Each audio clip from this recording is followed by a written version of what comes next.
Hello, everybody. Hi there. Is it working? Yes, it transitioned. Hi, everybody. God, I got the sound on. Welcome, Friday night streaming, the only source for Friday night streaming.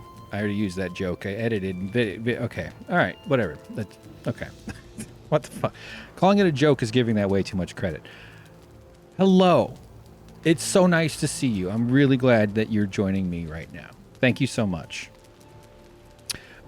Welcome to our show, everybody. It's me, Hank. We're going to do some more of our Valheim blind playthrough here on Twitch, and ultimately these are going to be gameplay videos. Well, let's play. Is that word still used? Playthrough? I don't know. Video game videos on SuckProfessor. So that's where this is all going to end up. I see we've already got some people tuned in. Hi, Wendy. Hello, Shelster Bell. There's 5 viewers. This is like the most we've ever started with, and it's thrilling to me to figure out how to lose 2 or 3 of them somehow with maybe my crazy socialist ramblings, or I'll say something about genitals. You know, who knows? It's lovely to see you both in the chat already talking about stuff. They're having a conversation about hair dye, which I love. I love that. I've always thought about getting a racing stripe, just right down the middle. Just something, you know, just right straight down the middle. Maybe like a cool eagle, like a Thunderbird, like the hood of a Thunderbird. Is that what they call those cars? Those cars that were cool back when I was a kid, and all the losers who were older than me wanted one. Yeah, that okay. So yeah, it's great. You guys should.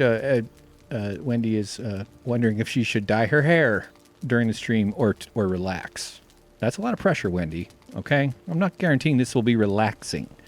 I do have this voice. I know. No, I do have some confidence about my voice, even though I think it's slightly above average. But I think the confidence brings it up a couple notches. All right, great. God, I'm sweating. Why am I wearing this fucking coat? It's going to get colder. I did have my window open. I like to close my window before I record. Well, the fan is connected to a cord that's too short, so I can't actually pull it any closer than it is. That's okay. We'll calm down. I think I'm just a little overstimulated. Cooked a chicken? No, I cooked a whole bunch of parts of a chicken. Well, a bunch of parts of several different chickens. Fell off my healthy food initiative a little bit over the last week. Some very stressful stuff was going down. So I did some pizza therapy and some ice cream therapy, and then a lot of regretting all of it therapy too. So, but back on the meat and veggies and no carbs and no sugars and none of that shit. And I'm in this point. I'm in this liminal space right now where my pants, I have a lot of pants I would wear, like for instance, on a date. Like you have your date pants. They're gray, and I have another pair. I can't fit anywhere close to those. There's no way, no chance. I could get my foot and my lower half of my leg in one of them or something, but I'm not yet in date pants stage. But I'm at like the last 2 pairs of jeans I can wear, and it's a lot less tight than it was about 4 or 5 weeks ago. But I've been playing this game this last month or two of just like maintaining discomfort, because I'm about to hit the point where these pants are kind of comfortable. You know, I mean, comfortable enough to not want to take off as soon as you get home, I guess. So you like sit around in them. I like to unbuckle the top sometimes. You know, just let the gut breathe a little bit when you get home. But mostly, I've just been embracing sweatpants culture in the last year. Really, I mean, staying home and doing a lot of sweatpants. So wearing them. You know, why not? Sleep in them, woodwork in them, do everything you can in your goddamn sweatpants. And I gotta say, I'm okay with this. I don't mind this. I'm gaining confidence in terms of wearing my sweatpants out in public. So I will go get the mail. I'll go to the car or to the garage to throw garbage away. Oftentimes woodworking on my balcony. We've been getting some wind around here lately, and the items will fly away. They'll go, and I'm always fighting with rags and paper towels when I'm doing staining or anything light, like little sandpaper bits, pieces, and stuff. I've gotten used to just putting stuff on them to prevent them from flying off. Like I'm like a ship's captain, you know. I bet that's happened. Some dumb ship's captain's got his map out on the deck, and it just goes whoosh. Oh no! Guess we're going to have to look at the stars, aren't we, boys? Who wants some? It's not gay if it's outside the border. No, I don't. I listened to a podcast recently about a guy who was a big ship captain guy who took over Malaysia, part of the British colonization in the 1800s. Nightmare. Fucking nightmare. Anyway, what the hell was I talking about? Oh, yeah, so if I go downstairs to get the, sandpaper, or I dropped a big piece of wood today. I tore down a entire, all the shelves of this blue dresser that I'd been trying to restore. The woodworking project started with this blue dresser. I found it. It's made out of walnut. I'm pretty sure it's walnut.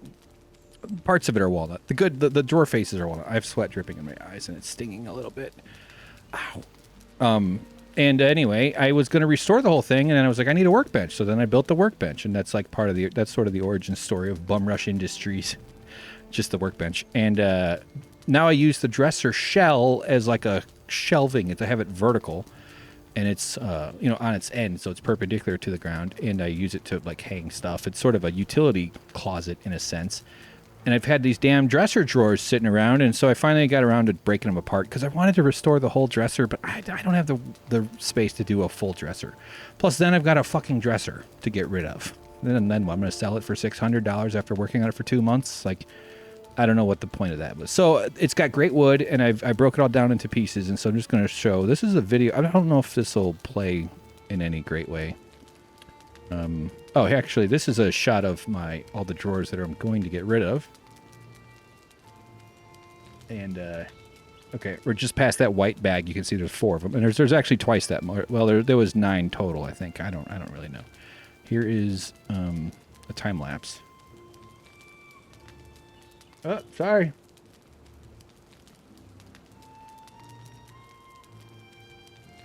Good content. Good. That's me cleaning up the spot. Then I filled it with the 4 that I had inside, and now we're taking apart the rest of those. What I loved about this process was I used the zombie crusher, whatever this thing you'd call this thing, a joiner's mallet, I think would be the technical term. And I built this thing last summer, and I made one for my dad too, although his handle's not as cool as mine because I worked on mine a little longer. I had to ship his out before his birthday. But it's getting a little beat up, so it's losing some of its newness and niceness. It's turning into a bit of a tool, and it's starting to look a little busted because you put it down and other tools go on top of it. It holds things beautifully. It can hold the Book of James. There you go. And anyway, it's such a thrill to just smash shit with this. And I smashed apart those drawers without. I didn't use a saw. Saw's loud. This is loud too, but not as loud. It's less. And then I was just fucking whacking it, and it just snaps it apart. So great. Such a powerful feeling. And it's cool to see the way the grain is deforming, because this is actually a soft wood. This is Douglas fir, I think. I don't know for sure, but I'm pretty sure this is Douglas fir because I got it from a construction site. And that means it's not a hardwood, so it's gonna deform probably. And that's what I was worried about. I'm more worried about it cracking than mild deformation. In fact, the way it's deforming is the grain is like, I think it's resin. I don't know. It's not like infused resin, but it's some sort of, I don't know the science of grain and wood, but there's between the grain and then there's the grain. The grain is really hard, and so it's actually deforming between the grain. So it's forming this like interesting, kind of feels cool to touch texture too. Yeah, there you go. That's fun. I've been making a shit ton of candle holders. Let me see here if I can show you guys a few of them. This is just a quick picture. I don't think I need to do the whole damn display. There's a bunch of these. I had to fix the ones on the left. I don't know, whatever side that is. The ones that are all the same. Those I'd already stained, and they absorbed the stain a little goofy, so they don't look great. But I'm still going to try to sell them. I don't know. See what the hell happens. And I'm working on my Etsy shop. That's a big thing coming up. These are beautiful. These is also some from the same board that I built the hammer out of. Those are nice. One last one. God, I have sweat pouring in my eyes. Hold on. This thing is gorgeous. This is before I stained it. Just a beautiful knot. This is the strangest video stream. Who calls these video streams? All right, hang on. I'm dripping. Hold on. I'll be right back. Oh, I'm so slippery. So slippery.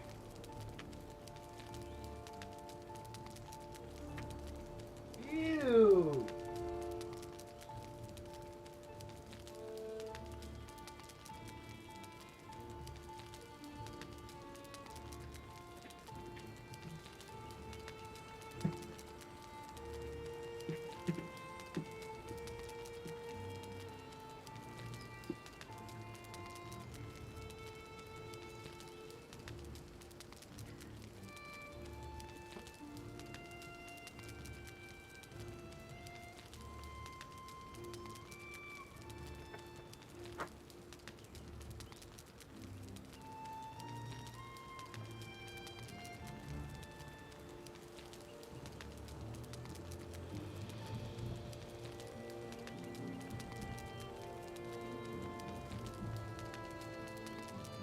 Okay. Okay. Sorry. Hello. Hang on. All right. All right. Okay, I changed my shirt. This might be better. And I moved the fan a little closer, so it should be evaporating the moisture that's oozing out of my face. So, good. Great job. Great start.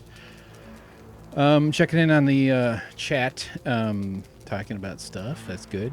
No pants are the best. Oh, they're doing no pants days. Okay. Yeah. I bought a long length zip up robe that doesn't open. Oh man. Yeah. Don't traumatize your kids with the risk of their parents' genitals being somehow involved in their life. You already did that enough when you gave birth. I mean, you know, and who am I to give parenting advice? Show your kids your genitals. I think I give great parenting advice. Mostly it is don't have kids.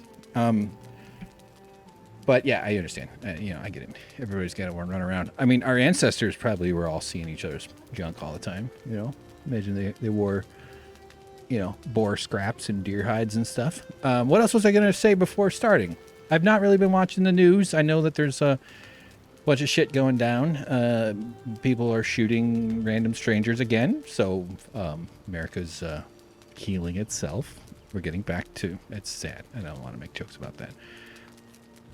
Okay, I got to do my I got to get back on the podcasting wagon though. That's where I can spew all that. Yeah, I think I just feel like I had something I was gonna mention or bring up, but the timer. Did you guys like the timer? The timer at the beginning. Shelster Bell says she has yet to procreate or never procreate. I shouldn't say yet to. That's not. I'm not assuming that you want to or should or do it if you want to. I wish the world was a lot made. I think. Okay, I'm not gonna go too deep on this. To me, existence, forcing someone to exist is a crime without consent. No one chooses to exist. A crime of let me rephrase that. A crime of lack of consent. You cannot consent to being born, to existing. Someone who already exists chooses to do that for you. Whether they wanted to have a baby or was on purpose or accidental or whatever, but birth control and abortion should be fucking everywhere for everybody and free of cost. So because it is such a violation of consent, meaning you never agree to it, we owe the unborn, the children we're going to bring into the world, a good world, their best chance at a good life, at a fully realized human experience for their time. Hopefully they get to live a good long age. Some people die of diseases in young ages, or some people have unlucky accidents. There's a lot of grief and pain we could prevent by putting society together a little smarter and better for a future that's sustainable in a world that is, because it is such a beautiful thing to be alive. It really is. There's so many glorious positive things about life, and so much of those beautiful experiences are denied to lots of people who are born into traumatic situations, and they have to overcome a bunch of bullshit in their life, and so they might still experience some of it, but not all of it. So I think that to me, I think you could, it would make sense to build a religion around that, around the idea that we owe the unborn a beautiful, wonderful life as much as we can give them. And that means fixing our fucking shit and basically stopping the way we choose leaders, because we just put terrible, usually men, but terrible people in general in charge, and they just maintain the momentum of these exploitative systems that were designed by their forebears. All right, there you go. That's my rant about birth. See, I already lost a viewer. All right, let me get the headphones.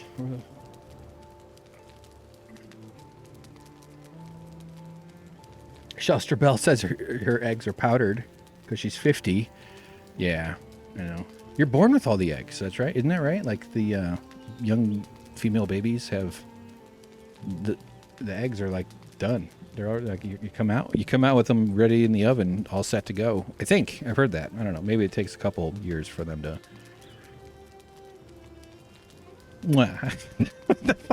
Okay. All right. You know what? I'm excited to play the game. I'm excited to jump back in. I'm in my 40s. I'm 41. So, you know, my, yeah, I'm just, you know, I need 30 minutes. Sorry. Okay. 26. I've been doing push-ups lately. I didn't. I did 5 this morning. All right, guys. That's all we got. That's all I got for this opening ramble. I don't know what I'm doing here. Bum Rush Industries is pushing forward. It's something I've been putting a ton of effort into, as you've seen in the pictures. But I've put some time into starting up my Etsy shop. So I did get Etsy, the account Bum Rush Industries. So I was glad for that. That'll be good for the branding. And watching a bunch of videos about Etsy versus other platforms or other stuff. So I'm just going to jump in. I'm afraid it's going to be a huge failure. And I'm expecting it to be challenging, especially at the beginning. But that's okay. That's about learning and getting out of my comfort zone and pushing forward, because the ultimate dream is to never have to fill out a fucking job application ever or a resume or all this bullshit. It's so horrible. It's so horrible. But I'm working hard to try to avoid that. Okay. And if I have to, I will, because it's honestly getting ridiculous. Much love to our buddy James, by the way, if he's watching. Hopefully he's enjoying the stream. I'm going to try not to be funny. I don't know if he... I think he probably respects my... And here I am. I think he thinks of me as a funny person, but I also am glad I don't make him bust a gut a lot. I don't think I do that to him much, which I'm glad for, because if he laughs, his chest becomes a volcano of pain. And I know that he's getting better every day. He's getting better sleep and stuff. So it's actually been a good few days, week, I guess, since Monday. Worried about him. I'm worried about him falling down the stairs. Although that's also a thing before his chest got torn open. Worried about me falling down the stairs too. But anyway, he's tough. He's a tough guy. He's a real strong person. And he's managing this with grace and dignity, and hopefully without laughter, because that'll cause him to be in agony. It's brutal, dude.